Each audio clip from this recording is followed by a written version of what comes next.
Ladies and gentlemen, boys and girls, it's Diego with another fantastic video for you all out there in green card K1 visa land. You are waiting patiently to get your green cards approved, your 10-year, 2-year spousal visas, your K1 visas, etc.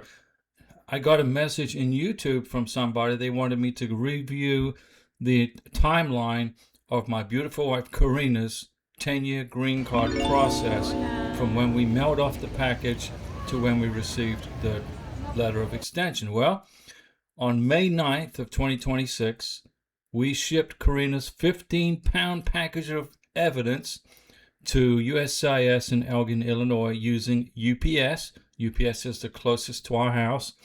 I mean, you can use FedEx or DHL. I do not recommend you use the Postal Service. So May 9th, 2026, UPS took custody of Karina's 15 pounds of evidence. They received the evidence on May 12th, 2026, 3 days later. That was the day we flew to Las Vegas for our vacation out west. And on June 3rd, 2026, Karina received her letter of extension, her 48-month letter of extension on her 2-year green card.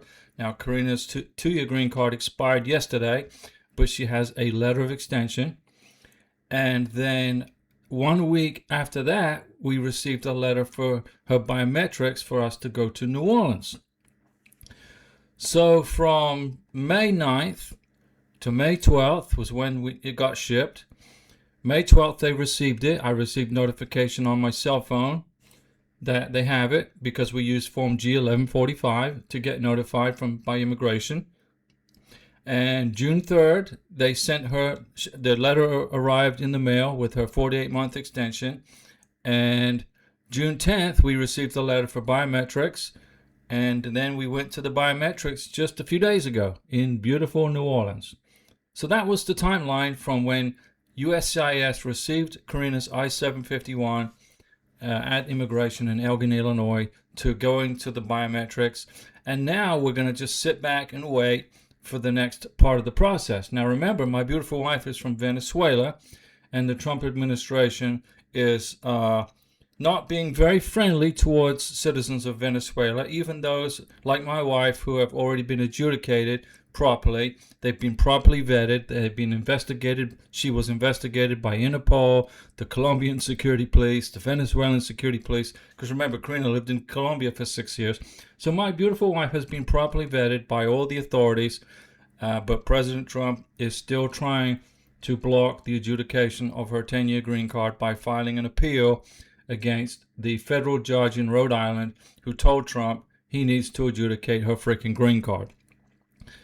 So Venezuela is no threat to the United States of America, ladies and gentlemen, boys and girls. They just suffered a massive earthquake twice in 5 seconds apart. And my wife's family, her sister's apartment was basically, broken in the cracks in the walls. Everything is just terrible.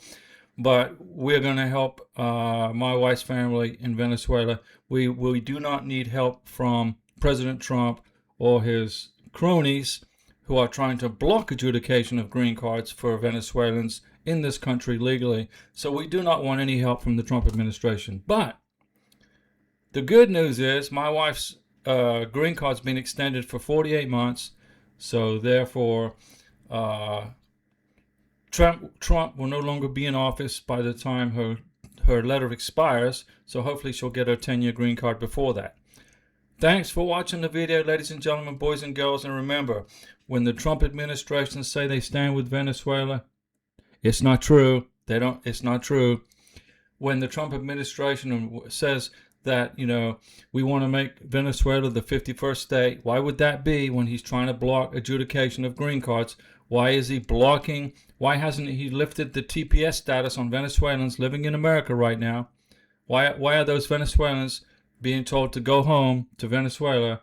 And most of those people were from Caracas, Venezuela. They got nowhere to go to. Their homes have been flattened, destroyed, pancaked. They don't exist anymore. People were killed by twin quakes. About 3,000 others were injured.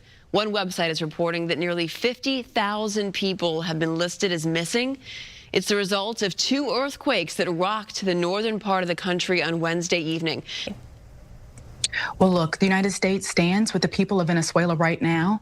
We are also mobilizing funds, $150 million, and that's also to support the relief efforts on the ground. We right now have a Venezuela that no longer poses a national security risk to the United States. We're working closely with the interim authorities. We heard the Secretary speak to his call with Acting President Rodriguez yesterday. No, the Trump administration is not a friend of Venezuela or Venezuelans. What the Trump administration is friendly to is they want the oil that sits below the country of Venezuela. One of the things we have heard from the president and from Chevron this morning is that the U.S. oil assets and the oil assets in general in Venezuela were untouched. They're still functioning. Chevron says it's focused on its Venezuelan staff safety and the integrity of its assets. What do we know, and can you bring us up to speed about what's going on with the oil? That's all he wants. He couldn't care less about the people. And I think he offered $150 million in aid to the Venezuelan people. $150 million is probably enough money to fund about 40 Tomahawk missiles. It may purchase maybe, I don't know, 20 or 30 bulldozers. Who knows? The money is such a small, fickle amount that my family in Venezuela don't want any help from the Trump administration. And my recommendation to the Marco Rubio is to lift the restrictions and the sanctions on the Venezuelan people, allow Venezuelans in the United States under TPS to continue to live here while they sort things out after the earthquake, and to take Venezuela off the list of high-risk countries so that green cards can be adjudicated without any legal entanglements. But then again, we're dealing with the Trump administration, and good luck with that. Elections have consequences. And no doubt in November, when we have our midterms, the Trump administration is going to lose control of the House of Representatives when the Democrats take over. See you at the next live stream. And if you want to become a member of this channel, down here somewhere, you can join as a member. And then you get my phone number and email address. You can call me, text me.